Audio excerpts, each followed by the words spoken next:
Olá, nosso grande prazer é estar com você com a palavra, por meio do Evangelho, anunciando aquilo que há de mais precioso no nosso Café e Fé, onde nós podemos compartilhar alguns aspectos deste positivo Evangelho de Jesus Cristo. O Evangelho que traz esperança num mundo caótico, que traz perspectiva num túnel sem fundo. Então nós queremos que você tenha essa visão, eu e você possamos enxergar além da montanha das nossas dificuldades, algo que traga esperança. Jerusalém estava destruída e o profeta Jeremias disse: eu quero trazer à memória aquilo que me concede esperança. E é isso que nós queríamos falar com você aqui no Café e Fé. Os links de nossas redes sociais estão aí na tela, na sua tela, para que você possa participar e também tomar conhecimento do nosso material. E nós temos também provocado aqui sempre a ideia de termos você como parceiro, como um aliado, para a disseminação deste material com outras pessoas. Se você também puder nos ajudar contribuindo para o Café e Fé, aí na sua tela está o local onde você pode contribuir. E também, se você puder, eu gostaria muito de contar com a sua oração. As lutas que a gente tem são grandes e nós precisamos desse suporte. Nós vamos ter um pequeno intervalo agora com um devocional e já nós voltamos.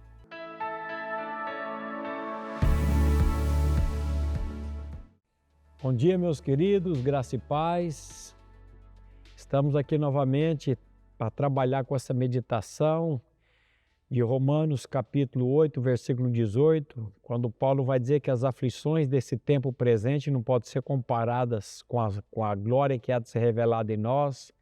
No último programa nós fizemos uma pergunta para cada um de vocês: para onde você está olhando? Se eu olhar para mim, a angústia, a depressão vai me pegar. Se eu olhar para as pessoas, seja um pastor, seja um ente de casa, não que nós não devemos olhar, falar com as pessoas, mas quando a gente fica com a expectativa nossa das pessoas, a decepção vai tomar conta. Então nós precisamos olhar somente para Jesus, o autor e consumador da nossa fé. E eu quero ler com vocês hoje o texto de 2 Coríntios, capítulo 4, versículo 8 a 10, quando Paulo ele vai dizer assim: em tudo somos atribulados. Preste atenção, em tudo somos atribulados. Parece que essa tal de atribulação ela está em tudo na nossa vida. Parece que tudo que eu faço, tudo que eu planejo, parece que tem ali uma pitadinha de tribulação. Então é isso que a Bíblia está dizendo: em tudo somos atribulados, porém não angustiados. Perplexos, porém não desanimados, perseguidos, porém não desamparados, abatidos, porém não destruídos, levando sempre no corpo o morrer de Jesus, para que a vida dele se manifeste também em nosso corpo mortal. Preste atenção no que a palavra de Deus está dizendo para você nessa manhã, que em tudo nós somos atribulados, mas não angustiados. O cristão, ele passa por tribulação, ele passa por aflição, ele passa por angústias, ele passa por sofrimentos, mas a palavra de Deus está dizendo, porém não angustiados. Ainda que você passe por um momento de angústia, um tempo de angústia, essa angústia ela não vai ser permanente, porque o Senhor vai nos tirar dela, quando você olha para Ele. E aí ele fala perplexos. Muitas vezes nós ficamos perplexos com esse mundo, com as coisas que estão acontecendo nesse mundo, quando você olha para o governo, quando você olha para a saúde, quando você olha para esse mundo, você fica perplexo. Mas a palavra de Deus está dizendo, não desanimados. Perseguidos, a perseguição sempre houve no meio cristão, sempre vai haver perseguição, e a perseguição daqui para frente, segundo a palavra de Deus, ela vai aumentar mais e mais. Então ele fala, perseguidos, porém não desamparados. Ainda que eu ande pelo vale da sombra da morte, disse o salmista, não terei medo nenhum, porque tu estás comigo. A Bíblia diz que para nós lançarmos o nosso peso, o nosso fardo, as nossas angústias, as nossas preocupações sobre o Senhor, que Ele ia nos sustentar. O profeta diz, pode uma mãe esquecer-se do filho que amamenta, de modo que não se compadeça do filho do seu ventre?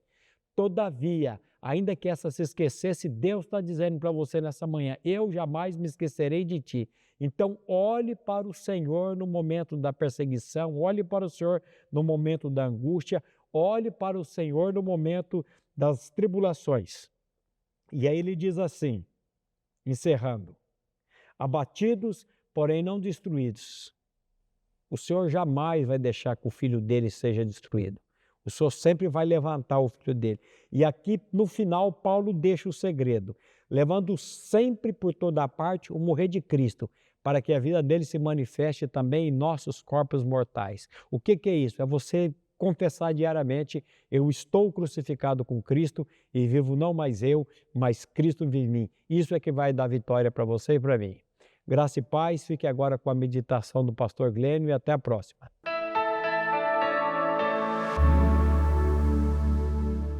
Ótica Higienópolis. Há 35 anos no mercado óptico de Londrina, sempre com novidades em produtos e tecnologia. Nossa equipe está preparada para dar uma verdadeira consultoria, facilitando a escolha de seus óculos para correção ou proteção solar.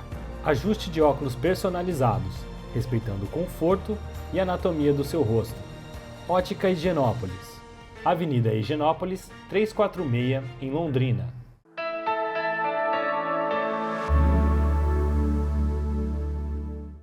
O profeta Jeremias, ele foi concitado, foi provocado pelo Senhor para fazer uma visita à casa do oleiro. E hoje nós queremos trazer aqui algumas considerações desta passagem em que o profeta vai fazer essa visita e quais são as lições que estão por trás desse momento em que o profeta foi à casa do oleiro. Mas antes de nós considerarmos a passagem, nós vamos conversar um pouco com o Senhor da história. Nosso Pai, nós vivemos num mundo que tem um limite existencial para nós. Mas nós não cremos que tudo acabe aqui. Nós percebemos que muito além da tumba existe um túnel que nos conduz à eternidade. Então nós queríamos que o Senhor falasse conosco através da Tua palavra e do Teu Espírito, que o Senhor tocasse nas nossas vidas para nós sairmos desse emaranhado existencial, desta casa sem portas nem janelas, quando o mundo diz que não tem saída, que o fim da nossa existência é a morte. Por favor, Pai, dá-nos a esperança da eternidade e fala com cada pessoa aqui, com as famílias, trazendo bálsamo para as dores, consolação para o choro e vida para a alma. É o que nós te pedimos em nome de Jesus. Amém. Então eu estava falando que o profeta foi provocado no capítulo 18 de Jeremias. partir do verso 1, diz assim: a palavra do Senhor veio a Jeremias dizendo: dispõe-te e desce à casa do oleiro, e lá ouvirás as minhas palavras. Desci à casa do oleiro, e eis que ele estava entregue à sua obra sobre as rodas.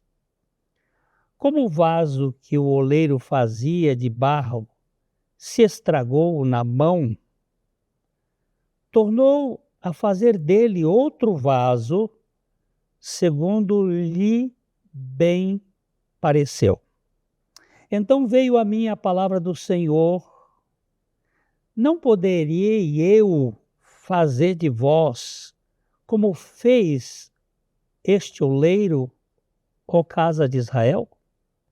Diz o Senhor: eis que, como barro na mão do oleiro, assim sois vós na minha mão, ó casa de Israel. Esse texto, ele fala no contexto do povo de Israel, para mostrar que o povo tinha se estragado, que ele tinha se desmanchado na mão de Deus, o oleiro, que a nação de Israel estava completamente desconectada do seu Criador e daquele que era o seu pastor.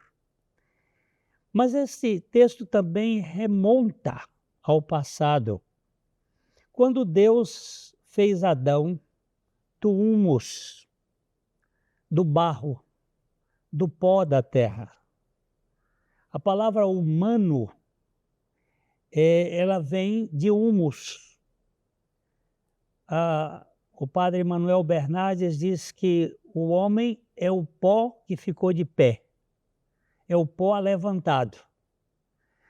O pó que Deus beijou, Elohim beijou com o sopro do fôlego das vidas. E o homem se tornou uma alma vivente.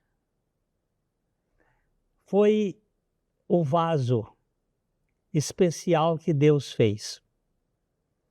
Mas ali, mesmo no Jardim do Éden, aparece um elemento estranho, travestido de serpente, e ele traz uma espécie de veneno que inocula no casal, Adão e Eva, e que propõe o ser humano se tornar como Deus, ser Deus. O homem foi feito, segundo a Bíblia, ele foi feito à imagem e semelhança de Deus. Ele tinha uma comunhão com Deus, mas a partir daquele momento ele é invadido por um desejo de ser como Deus. E isto o faz se desconectar de Deus. E a história do homem é uma história de fuga de Deus. Ele se esconde atrás da moita, ele começa a fazer todo um expediente de aceitação com folhas de figueira, ele usa todos os meios para se desculpar, ele não aceita a responsabilidade e transfere toda a responsabilidade para a serpente, e o pecado tornou o ser humano um ente cheio de si mesmo, com tendências à absoluteidade, à dominação, ao poderio. Nós somos uma raça alpinista que quer os lugares mais altos, nós vivemos caçando altares, queremos serem mais importantes. Existe uma força que é chamada a força dos 3 M's: mais, melhor e maior. Isto rege os esportes, isso rege as passarelas, isso rege os púlpitos, isso rege a política. Eu sou mais, eu sou melhor, eu sou maior. Há um repentista que eu vi uma vez lá na Bahia, ele diz assim: eu sou maior do que Deus. Maior do que Deus eu sou. Eu sou maior no pecar, porque Deus nunca pecou. Olha como é terrível esse desejo de ser maior. Ele quer ser maior nem que seja no pecado. Eu sou maior do que Deus, porque Deus nunca pecou. Isso invadiu a nossa vida, a nossa história. Israel foi para o deserto para ser provado nessa ideia de confiança, e ele não conseguiu. Você vai ler depois aí, Deuteronômio capítulo 8, você vai verificar que Deus o conduziu para ver se eles podiam confiar no Senhor, mas ninguém confia. Nós somos autônomos, nós somos autodeterminantes, nós temos dificuldade de orar, nós temos dificuldade de conversar com Deus. O grande pecado de Israel e também o pecado da igreja é a presunção de se achar especial. Eu corro esse risco continuamente. E Israel tinha isso. O Moisés, escrevendo lá no livro de Deuteronômio, diz assim: mas engordando-se o meu amado, isto é, Israel, ele deu coices. Engordou-se, engrossou-se, ficou nédio e gordo, e abandonou a Deus que o fez e desprezou a rocha da sua salvação. É muito comum, quando uma pessoa está na fragilidade, ou na enfermidade, ou na pobreza, ele tem uma certa busca de Deus assim, mas quando a coisa fica forte, ele fica rico, ele fica saudável, ele joga isso para lá e despreza. Então, essa figura aqui de Israel, que o profeta está falando sobre a casa do oleiro, também é a figura da criação com relação a Adão e a raça, que despreza Deus por causa da sua força.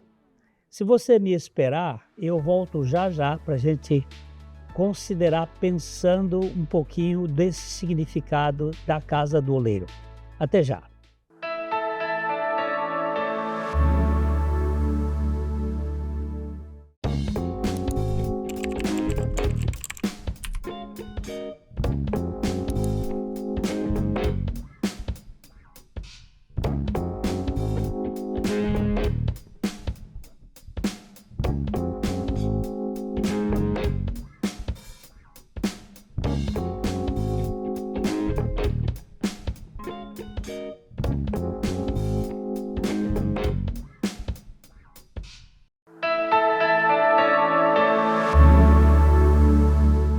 Desde que o povo de Israel saiu do Egito, já havia uma divisão no coração do povo.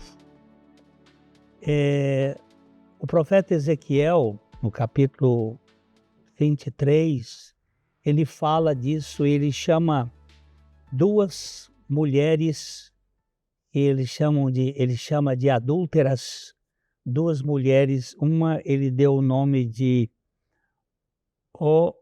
Oholibá e a outra de Oholá. Oholibá era a Jerusalém, que estava representada por Judá, e Oholá era Samaria, que representava Israel. E essa divisão aconteceu lá depois do reinado de Salomão, com o seu filho Roboão, por causa de presunção, orgulho, vaidade. O grande pecado dos legalistas é a presunção de que a salvação acontece por causa da doutrina certa, por causa da prática correta, por causa da moralidade. E isso leva as pessoas a uma arrogância, a ponto de desprezar os outros. E aí a gente tem que dizer assim, cuidado com o orgulho, mas tenha mais cuidado com o orgulho espiritual. Aquele que se acha no topo do Everest, na sua vida espiritual, como aquele fariseu que foi orar junto com o publicano no templo. O fariseu ele é tido como o topo da vida religiosa.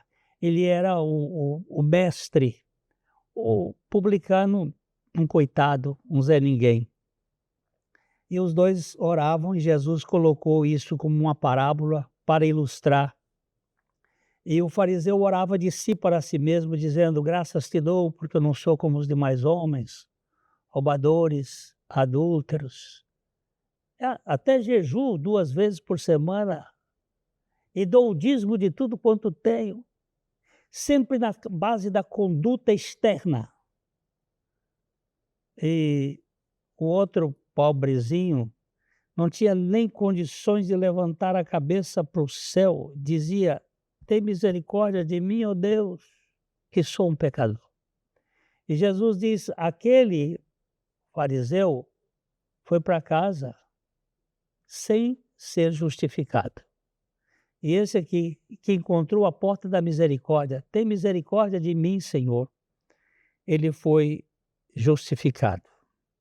Esta é a mudança do oleiro. O vaso estragado nem sempre é moralmente sujo, indigno. Você vai ter homens que têm uma conduta ilibada, perfeita, mas o seu coração é um coração sujo, é um coração que está maculado. Nós precisamos ir à casa do oleiro para poder ver algumas coisas. Descer é o caminho da evolução espiritual. A coisa começa para baixo. Todas as vezes que nós nos mantemos altivos, isso aqui é religião. O movimento religioso é de baixo para cima. É a Torre de Babel. São os altares. São os caminhos de cima. Eu sou mais. Eu sou melhor. Eu sou maior. Isto é destruidor. O caminho, a evolução espiritual é descer. No próprio texto que nós lemos aqui, diz que o profeta desce à casa do oleiro, que reflete Jesus Cristo descendo. O Deus onipotente descendo para se encontrar com o seu vaso estragado cá embaixo. Esse movimento de descer é um movimento que nos tira do trono ou dos tronos, que nos tira das posições de destaque, que nos tira dessa posição de altivez, que todos nós ficamos intoxicados lá no Jardim do Éden com o veneno da serpente. Se você for pegar uma Bíblia aí, dê uma olhada em Filipenses, no capítulo 2, a partir do versículo 5 até o versículo 18. Pare um pouco depois e dê uma olhada nisso aqui, quando ele vai falar de Jesus, que ele diz assim: tende em vós, falando para os crentes da igreja de Filipos, o mesmo despreendimento que houve em Cristo Jesus, ou o mesmo sentimento. Eu gosto muito da ideia de despreendimento, porque ela traz essa ideia de esvaziamento, o mesmo despreendimento que houve em Cristo Jesus, que subexistindo na mesma dimensão de Deus, na mesma posição de Deus, ele não ou se usurpou a ser igual a Deus, mas esvaziou-se a si mesmo. Ele desceu. Ele não quis ser como Deus, mas esvaziou-se, assumindo a forma de servo, e em figura humana ele desceu até a cruz, a morte mais vil que existe, para nos alcançar e para nos libertar dessa mania que nós temos de ser o mais, de ser o melhor, de ser o maior.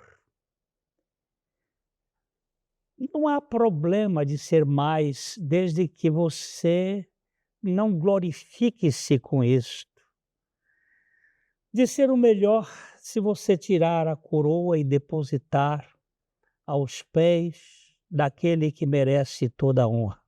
Se você for também dar uma olhadinha no capítulo 5 de Apocalipse, você vai ver o culto eterno, onde todos aqueles elementos, aquelas pessoas que estavam perante o Cordeiro imolado, eles tiravam a sua coroa de vitória, coroa do êxito da sua vida, e depositavam nos pés do Cordeiro.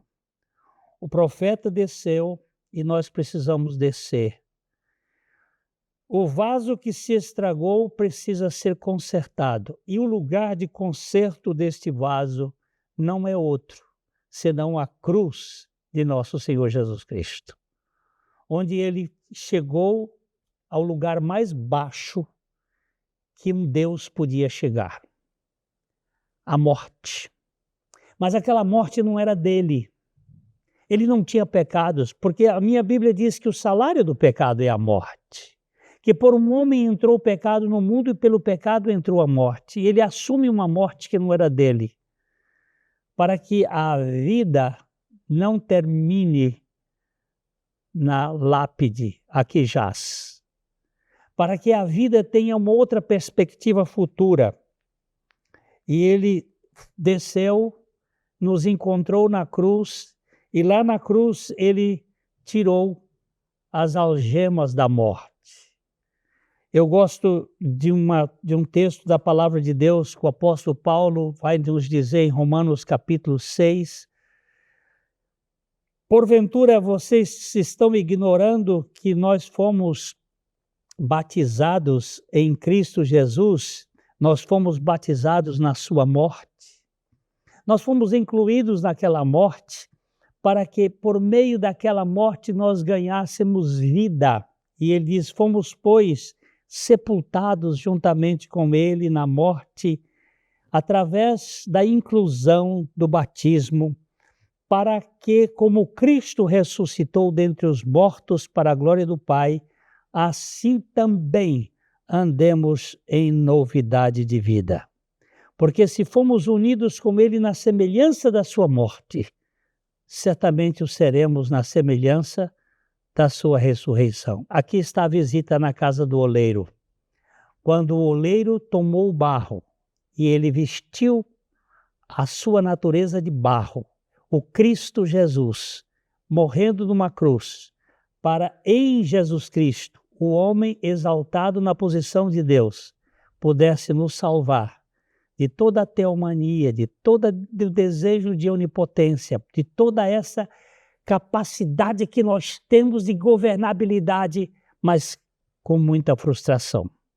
Que o Senhor Jesus Cristo lhe faça visitar a casa do oleiro no Calvário e que você ganhe a dimensão de sua morte e ressurreição com Cristo, para que a vida dele seja a esperança de um viver saudável, com a salvação eterna, onde você não fica retido no túmulo. Olha, eu acho que eu comuniquei alguma coisa para o seu coração e eu quero deixar aqui o meu abraço, em nome do Senhor Jesus, de coração para coração. Até a próxima.